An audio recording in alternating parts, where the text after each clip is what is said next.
Hola a todas, todos, todex, todo lo que queramos. Bueno, en primer lugar, gracias por venir. Creo que es una oportunidad interesante para reflexionar sobre una cuestión en lo referente a nuestras prácticas, identidades y cuerpos, sobre lo que muchas veces no reflexionamos. Como sabéis, RQTR pretende, dentro de lo pretende, no que siempre lo consigamos, pero pretende crear un espacio de pensamiento y un espacio crítico dentro de esta facultad, de esta universidad, un espacio donde pensar la realidad que nos traspasa cotidianamente en nuestras identidades y prácticas y cuerpos, y dentro de esas realidades traer distintas voces que hablen desde distintos ámbitos y nos presenten las cosas desde ámbitos a veces que pueden parecer enfrentados. Realmente desde RQTR nos interesa especialmente reflexionar sobre todas aquellas cuestiones que confluyen en nuestro cuerpo, especialmente aquellas que tienen que ver con el poder, con las relaciones de poder que nos traspasan, nos construyen. Y especialmente hoy era un tema que nos interesaba porque viene Isabel, ahora la presentaré. Viene desde una disciplina como es la medicina, teniendo en cuenta cómo a partir del siglo XIX la medicina se erige como disciplina, la medicina, ciencias sociales, la biología, disciplinas creadores de verdad, sustituyendo a la religión, sustituyendo a la fe, cómo se erige a la vez como una estructura de poder dominadora de nuestros cuerpos y, por ende, prácticas e identidades, y cómo es una de las grandes aliadas de eso que Foucault llamaría el biopoder. Ya no esos tanatopoderes que mataban, sino aquellos que construyen la vida y nos dicen cómo debemos de vivir y cómo debemos ser. Por eso la presencia de Isabel nos parece tremendamente importante, que nos dé su visión y que podamos hablar con ella, discutir con ella sobre esto de disciplina. Normalmente siempre pues somos aquí los muy hippies de las ciencias sociales que venimos a hablar de estas cosas, pero también creo que es un momento realmente importante. A nosotros nos hacía mucha ilusión tener esta conversación. Bueno, yo ya he tenido mi minuto de gloria, ahora voy a presentar a Isabel. Bueno, hoy están con nosotros, por un lado Isabel Portero y por el otro lado, ahora la presentaré, Rocío. Isabel Portero es doctora en medicina, especializada en medicina interna. Tiene una gran investigación, una gran experiencia en investigación clínica y biotecnológica. A su vez es directora médica de la Fundación Retina, que se dedica sobre todo a investigar, a analizar los aspectos sociales de la biología y la medicina y todas sus implicaciones. A su vez, Isabel también es miembro del grupo de bisexuales del colectivo COGAM.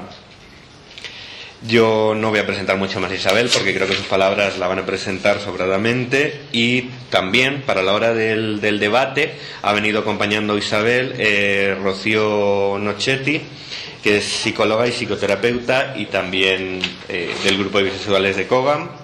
¿Sí? No exactamente. Cercana. Cercana. Vale, COGAM sabéis que es muy abierto, entonces tiene cercanos, dentro, fuera. Bueno, pues le dejo ya la palabra directamente a Isabel, ¿vale? Muchas gracias. Me voy a poner en el PowerPoint y ya me vas indicando. Vale. Es así. Bueno, yo lo primero, que también algunos médicos somos muy hippies, ¿eh? O sea que no pretendo venir aquí desde una posición estatutaria, estamentaria y rígida, sino absolutamente todo lo contrario. Eso es lo que voy a intentar. Y luego, pues que a mí esto de estar así, yo no sé, si se me oye casi que me levanto. Vamos a ver. Nos pasa parte de la grabación, que nos ha pedido mucha gente que la pusiéramos online, pero bueno. Ah, vale. Si hablas alto, utilizas el micro o usamos el micro. Vale, bueno, pues nada, lo haremos en este plan. No pasa nada. Bueno, vamos a ver, yo lo que pretendo contaros es una serie de información que a mí personalmente me hubiera gustado que me hubieran contado hace muchos años, ¿no? Cuando yo tenía 20 y tantos años. Entonces, bueno, no tantos años. Entonces, y la cuestión de la que quiero hablar es sobre la orientación sexual. Como soy médico, hay una parte que va a hablar de ciencia, pero lo que pretendo hacer es una reflexión general. No solamente vengo a contar datos de estudios y cosas así, ¿no? sino reflexionar sobre este tema que creo que es importante para cualquier persona, independientemente de la orientación sexual que tenga y de cómo se considere que es o que no es, ¿no? Entonces, la siguiente. En principio, lo que voy a hacer es primero plantear por qué el tema resulta tan importante en este momento, porque de hecho lo es un tema muy importante. Luego después os voy a hablar un poco sobre la ciencia de la orientación sexual, que vendría a ser la aportación que os puedo hacer yo desde mi campo, ¿no? Entonces, hay dos grandes áreas que quiero tocar. No es una revisión exhaustiva de absolutamente todo, ni lo pretende. Solamente voy a comentar algunas de las escuelas más importantes que han venido a decir algo en este tema. Entonces, lo voy a orientar desde dos ángulos. Uno que es el ángulo positivista, biologicista, vamos a decir, y otro que es el ángulo más psicológico y más relacionado con vuestro propio área, ¿no? La psicología y las ciencias sociales. En tercer lugar, y por último, lo que haré será, sobre todas estas bases que vamos a revisar, plantear un modelo que no es la verdad, ni lo pretende tampoco. Simplemente es una posibilidad y un planteamiento de cómo se puede colocar este puzzle de la orientación sexual, y que va en línea con lo que viene a comentar la Academia Americana de Psicología, hasta donde yo tengo conocimiento. Y digo de antemano que no soy psicóloga, ya lo he dicho antes. Y lo del trabajo en grupo, nada. Eso, disculpadme, que es de un taller que hice en Cogam y que desafortunadamente aquí pues no creo que tengamos ni el tiempo a hacer el taller. Pero bueno, la verdad es que es una cosa interesante para otra ocasión. Siguiente. Entonces, de todas las etiquetas de la orientación sexual, en particular me voy a referir a la bisexualidad. O sea, voy a hablar un poco de todo, pero en particular me voy a referir a esta. Y lo primero, siempre que alguien va a revisar un tema, lo primero y lo más importante de entrada es qué se conoce de esto y qué se dice de la bisexualidad. Y yo es que he oído de todo de la bisexualidad. Supongo que vosotros también, pero vamos, de todo. O sea, desde, como os pongo ahí, pues es gente que tiene relaciones con ambos sexos. No voy a entrar en el debate sexo-género, ¿eh? Aquí sí que no voy a entrar en esta charla en particular. Es una cosa muy importante, pero cuando digo ambos sexos me estoy refiriendo de manera indistinta. Son gente que tiene una atracción 50% hetero, 50% homo, son personas que tienen atracción con ambos sexos. A mí me han llegado a decir, vosotros sois estos que sois promiscuos, ¿no? Estos y poliamorosos y policosas, y ¿no? Es muy raros, ¿no? Una gente así rara y tal.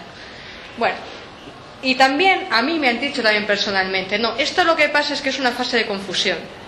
Entonces tú llegará un momento en el que te aclares, entonces pues te decidas. Entonces pues no te has decidido todavía y dices que tienes que ir para acá o para allá. Bueno, pues este es un poco el sustrato de base que al menos en mi caso he escuchado en foros diferentes y hablando con distintas personas normales, ¿no? De la calle, de la población general. Siguiente. ¿Y la bisexualidad qué es? Pues desde mi punto de vista, lo primero de todo es que es un tema delicado. Sigue siendo una cuestión delicada. O sea, hoy por hoy hablar de la homosexualidad es delicado, pero menos. Hablar de la bisexualidad es particularmente delicado y particularmente poco entendido en la población general. Desde luego es un tema de interés para los científicos de cualquiera de las áreas, tanto los científicos de las ciencias biológicas como los científicos de las ciencias sociales, ¿no? La psicología y tal. Y lo que podremos estar todos de acuerdo es que es un tema poco conocido, y bastante poco conocido en la actualidad, ¿no? En el que es necesario profundizar. Y podría concluir la charla al final diciendo eso. O sea, se sabe relativamente pocas cosas y hay que investigar mucho más y de una forma seria. ¿Siguiente?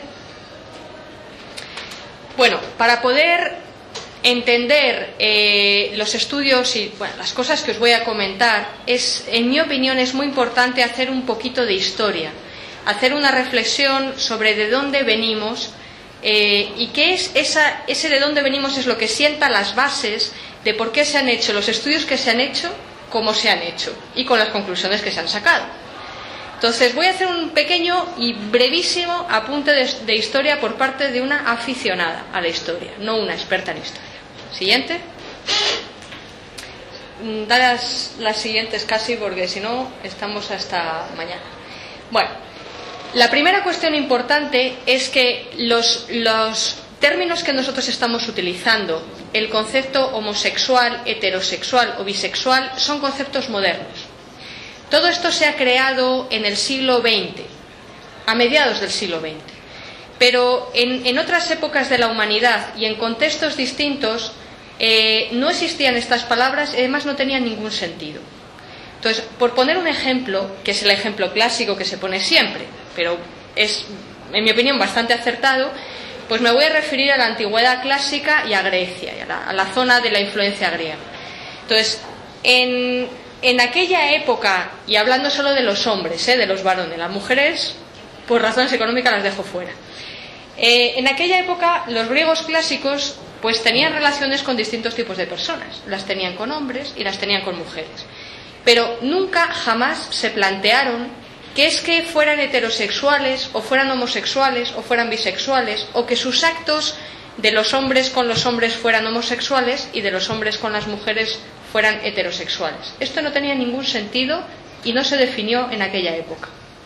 Para ellos lo que tenía importancia, si le das otra, era quién estaba implicado, no qué género, qué sexo tenía. Eso era lo realmente importante. La persona en cuestión, qué nivel socioeconómico tiene, de qué familia proviene, qué tipo de relación voy a tener con esta persona, etcétera. Eso era lo que era importante. No si la persona era o se identificaba a sí misma como hombre o se identificaba a sí misma como mujer. O sea, eso era un poco lo de menos. Siguiente. Entonces, partiendo de esta base, traigo a colación estas dos citas porque me parecen importantes, y es que muchas veces se nos olvidan las lecciones de la historia. Y la historia al final viene a ser un repetir, no todo es así, pero repetimos muchos ciclos y nos damos 20.000 veces siempre con las mismas piedras. Y no aprendemos de lo que otros ya habían aprendido mucho tiempo antes que nosotros, como pasaba con el caso de la Grecia clásica, de la época que os estoy hablando, que viene a ser el siglo VI, siglo V antes de Cristo, más o menos por precisar. Siguiente. Entonces, si en la época de los griegos clásicos esto no solo no era un tema delicado, sino que no era un tema. Es que no era un tema. Lo que era un tema es, pues si este chico es un chico de buena familia o no, esto también hay mucha tela que cortar, pero ellos funcionaban así, por razones socioeconómicas, ¿no? Si esta chica era así o no era así o qué, eso era lo que realmente importaba. Entonces, ¿qué lo ha convertido en un tema delicado?